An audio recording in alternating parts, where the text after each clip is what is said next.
What's up, everybody? Okay, the platypus is the strangest fucking animal that I could ever fathom. And I've been watching this cartoon with my son. It's called Phineas and Ferb.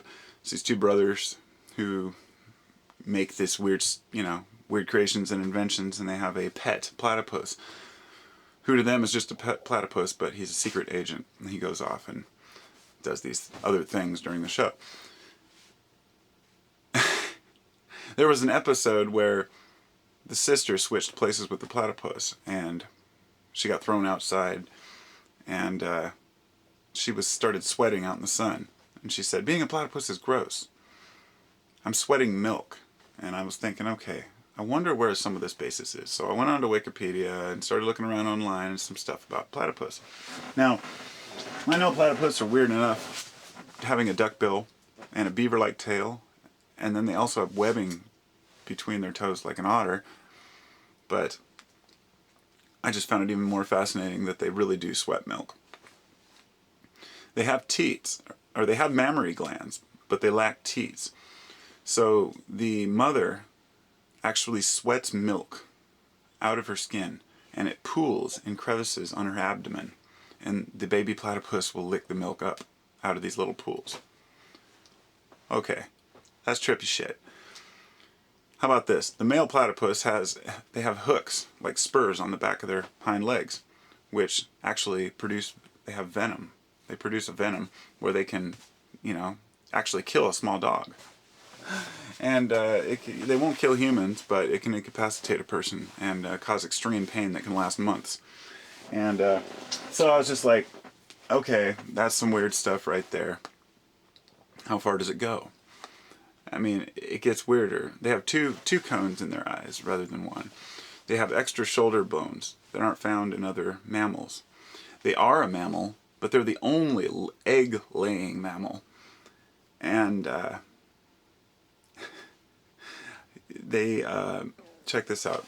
They hunt by sensing electrical currents. So they actually dive down to the bottom and dig their bill into the dirt, and then they will feed by picking up electric currents from the animals. So they've actually put a electric current through a fake shrimp, and the platypus reacted to it.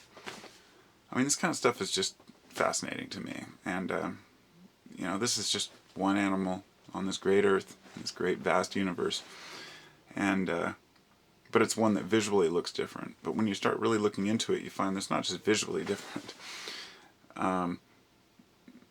There are a lot of other interesting aspects of the platypus which a person can find on their own. I'm not here to tell you about the platypus, but rather to, put a spin on it as, there's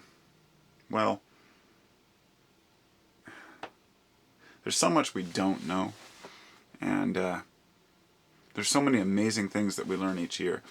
For example, when I was growing up, we thought dinosaurs all had scales, plates. And now they're telling us that they had feathers, and or at least a lot of them did. We don't know.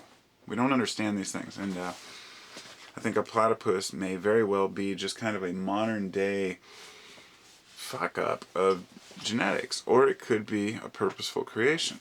Everything's purposeful, don't get me wrong, but what I mean by that is there could very well be a reason for it beyond what we know.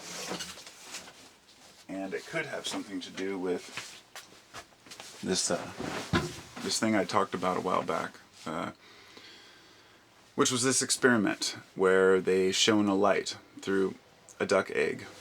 Okay, it was a laser light, and I mean, I guess I could just point to the video in this one, but I quoted a few different experiments they did where they shone a laser through, I think it was through a salamander egg into a frog eggs, and then salamanders were born because they had altered the DNA of the egg.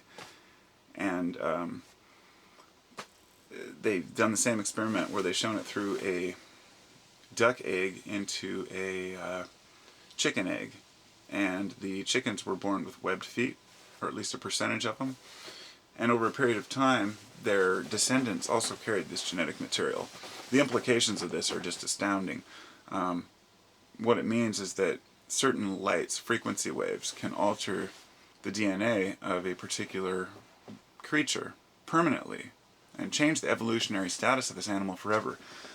So if an animal, or if a light source were to come in, let's say cosmic rays of some sort, and two eggs were nearby each other of different animals, and that ray was able to pass through one egg and transfer the DNA into the other. Perhaps there was a time in history where, when these evolutionary leaps where animals move forward rapidly or change quickly and they can't quite figure out why, perhaps it might have something to do with these 26,000 year cosmic ray cycles, which is the galactic superwave theory. But it's just something to consider. I'm not a scientist, but I do have a lot of interest in this kind of stuff. And I guess I could consider myself an amateur scientist, but I don't like to label as a scientist because I don't use a scientific method. I just follow what I learn because I don't have a platypus here to study. I've never even seen a platypus, but I'm sitting here talking about one because I've seen a lot of shows about it and I read up on it, and that's kind of how this galactic wave thing goes. And it makes me wonder if perhaps coming forward will be a time when this will happen again, this cycle, this great cycle. And certain animals who are in, let's say,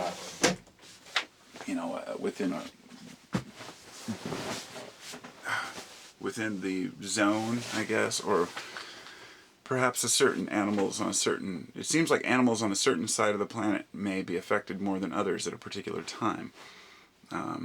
These could be cosmic waves bouncing around. These could be bouncing around in the ionosphere. I mean, it could be concentrated to a certain point. There could be one little area of a continent where all the animals are rapidly evolving, and the others where we have, say, iguanas and other lizards and creatures, alligators, crocodiles, who haven't changed in millions of years. It's one of the most amazing and perplexing things to me, is that evolution between whether it's evolution by design or evolution by survival of the fittest, I guess. And I don't really buy each one. I just think things are amazing. Everything around us is amazing, and there may very well be something behind this energy that we can alter. And this is where people start talking about changing DNA. Whether we can alter the structure of our own genetic makeup. But, scientists are taking an approach to it on their own to try to do it through, microscopic means. But my point here is that perhaps there's a macroscopic effect, something that comes every so often. If you look up, just Google the galactic superwave theory, and you'll come up with a lot of different ideas on what this is. But basically, about every 26,000 years, they've found layers of sediment that contain high traces of a particular radioactive compound. I'm not sure what it is, but an isotope, which is only usually found from cosmic rays or cosmic events, celestial events. But it's on a regularly occurring schedule. And I can't remember the name of the scientist who's the forefront on this, but it's some pretty amazing stuff, because he found that, he's by studying ice core samples, that every 26,000 years going back as far as he could study, he found this happening. And the belief is that humans go through a massive evolutionary leap through cosmic rays and some sort of a source, Some associated that with the Word of God, or, the Creator, the creation, the Word created. And it's all vibration. And here we have the platypus.